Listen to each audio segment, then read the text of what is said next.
Anyways, today's Freaky Friday and I have another story time for you. And this time I had to dig down my memory lane that was freaky. So this was at the time I was studying in the Netherlands and I thought I was going to die. The Netherlands was not good to me. It just was one negative experience. And ever since I haven't been back to the Netherlands because I had two crazy experiences that I just don't know how to handle. Until today's date, I try to make sense of those two experiences. I just don't know how they happened, you know.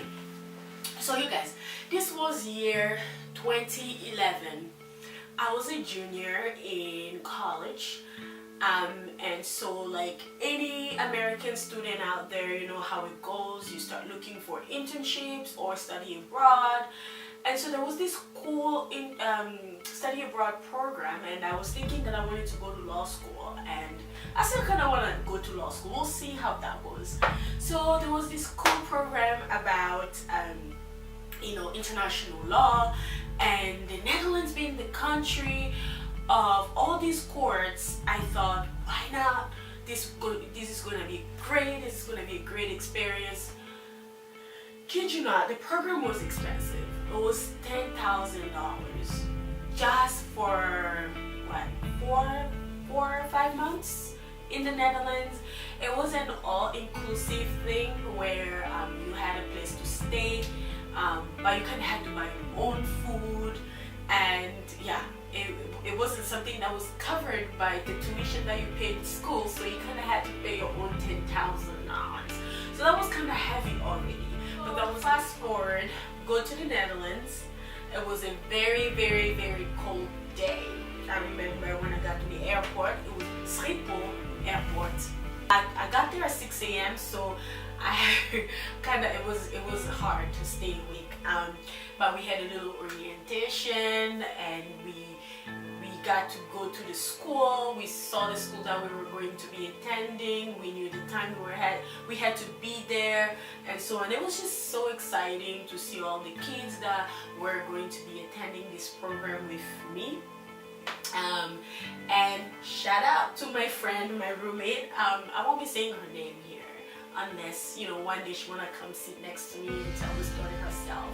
So was my roommate, still my friend. First incident, in my opinion, was a little bit stupid of these people. So I was supposed to meet my roommate Elle, who went to see a movie, and if you know me, I always take too long to get ready. Hello. So she decided to leave. She said, okay, I'll meet you at the movie theater. Come when you're ready, blah, blah, blah, blah. I took my time. I also chatted with people who were back home. I was speaking with my family on the phone. They were checking on me, so I didn't really have, I wasted my time on the phone. So at this time, the movie was already playing, and you know, it was 15 minutes after the movie that I decided to leave home, basically.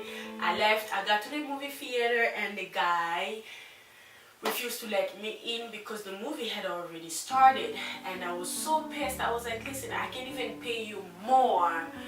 And he was like, no, I'm not gonna let you in, blah blah blah blah. So I was like, okay, you know, I pleaded with them. They didn't want to let me in, so I decided to head back home and wait for my friend so we could maybe have a dinner together or hang out later on. It was the weekend, so why not? And on my way back home is when the unthinkable happened. I was on my way home when I got attacked by a group of people, 2 women and 2 men, who looked well in their late 30s. Mind you, I was in my was I in my 20s? Yeah, I think I was 21 at that time. Mind you, I was a youngster in university, and I was a little baby kind of compared to them, and they started attacking me, calling me the N-word, and you know, they looked a little bit drunk, but they were very comfortable. It looked like they were sitting outside of their apartment, so I didn't know if they were drunk or that it's just something that, you know, they normally do when they see someone of color. It was one shocking experience, and also I wasn't really me when I was in the Netherlands, because the weather there was a little bit weird. It was a little bit off. It was always cloudy, it was always dark, so that really, and the room where I was staying was just, it messed up with my system so badly that when this incident happened, I was just like, oh my god, what else could go here? I felt so sad, afraid, because these people, they were calling me, you know, you know, the N-word, and then it kind of like following me and laughing. I don't know what people get out of being so crazy like this. I don't know what people get out of being so mean to someone who looks desperately afraid of you, because there are 4 of you. Mind you, if there was just one of you, I wasn't going to run. I was going to fight. So I was like, you know, there was $10,000 that was paid. I am not going to be leaving this program that I was so looking forward to attending and just leave. But then again, it kind of like left a really bad taste in my mouth. Like, I didn't know what else could happen, but I was like, you know what, I don't think such a thing would happen again. That was one isolated case. Let's just move on. Also, no one in my program really understood me and my feelings, so I was just like, let it go, because most of these people are American white, so I just felt like they wouldn't really understand exactly what had happened to me. So I let it go, and never thought something else could ever happen to me. And this is something really, really bad in my opinion compared to the first incident, because it left me broken and scared and afraid. And from that time on, I never went out on my own ever again. So guys, the second incident that happened to me, I really did not see coming, because, you know, whenever we went out, if you know the Netherlands, the sun doesn't go down until 10 p.m. and so you always kind of feel safe, because the light is always out. And again, we were supposed to meet with, you know, with my friends, my other friends in the same program who came from my school here in the US, and we all went there. We didn't go together, but we were in the same program from the same school. So we had a little get together that weekend, and as per usual, I was taking too long getting ready. So by the time I left home, you know, it was already 9:30 p.m. But like I said, if you know the Netherlands, the sun was still out. It was still pretty bright. And so on my way there, as I was crossing a little bridge to get to this huge building where the rest of my friends were staying, there were 2 men chatting on the bridge. You know, I didn't care about them. I wasn't there for them, so I kind of like went past them, not really caring about them. So I saw them, and I saw the way they looked at me. It didn't make me feel good, but then again, can you really blame people for looking? People are free to look at whatever they want to look at. And then I got to the building only to realize that I had no credit left, because I called my friend once and then I ran out of credit. Unfortunately, she didn't pick up the one time when I called her.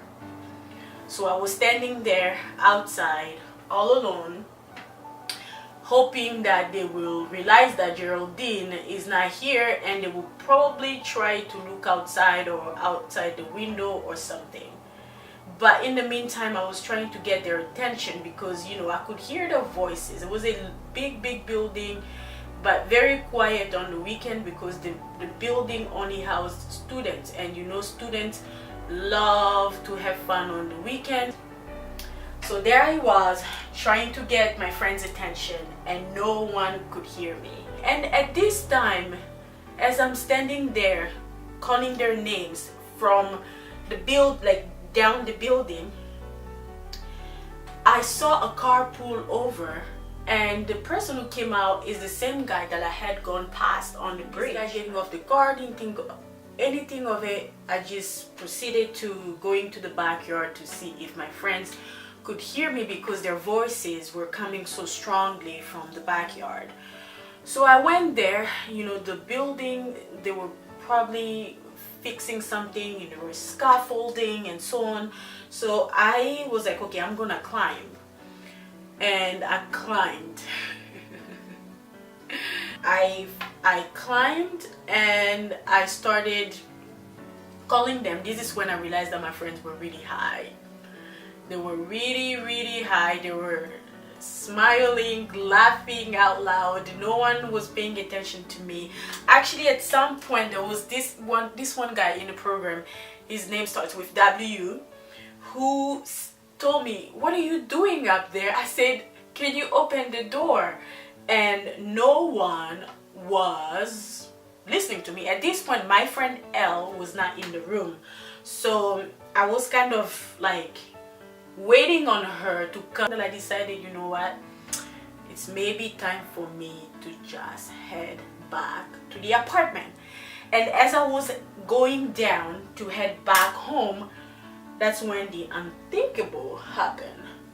This guy who had gotten off the car was down, his pants down and his private part out.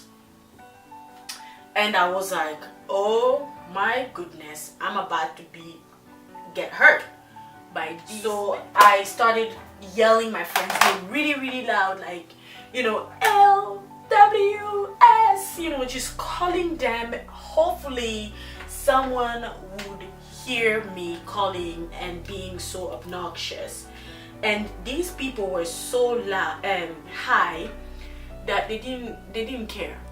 They basically didn't care, and they told me to quit playing. And I told them, listen, there is this guy out here about to hurt me. Please hurry up.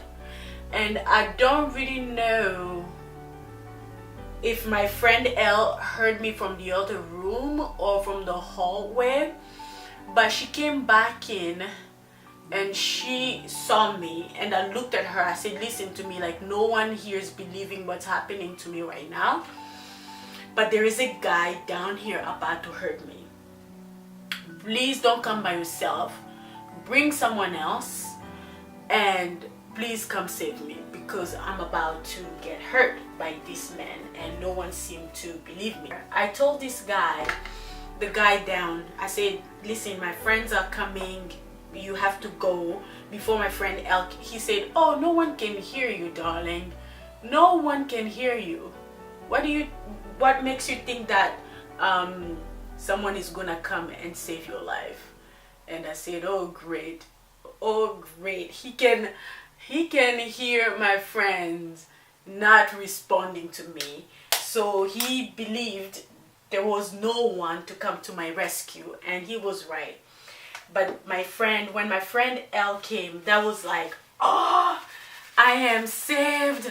I am going to be saved here. Guys, you know, thanks to my friend who came to my rescue, because God only knows what could have happened to me on that particular evening.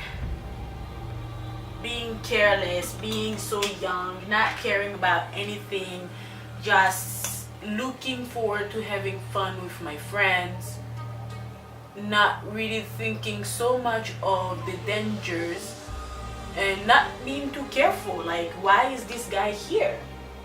Questioning it, and maybe just walking away, you know, just to see if he's gonna walk away. But I didn't do it. Hey guys, I was making a video when my camera decided to die on me yet again. I don't know, something is going on. It's just not acting properly lately. But anyways, I have to run out. I just wanted to say this experience left me feel horrible. It left me feel have this bitter taste in my mouth, but all in all it was great. I am happy that I studied abroad. It gave me a different perspective of things around the world, countries around the world, food around the world, people around the world. I wouldn't change that experience for anything, even though it was a nightmare. I mean, I skipped so many steps of what happened because I just want to save myself and you the nightmare. Anyways, I have to go now. I'll catch up with you soon. Bye.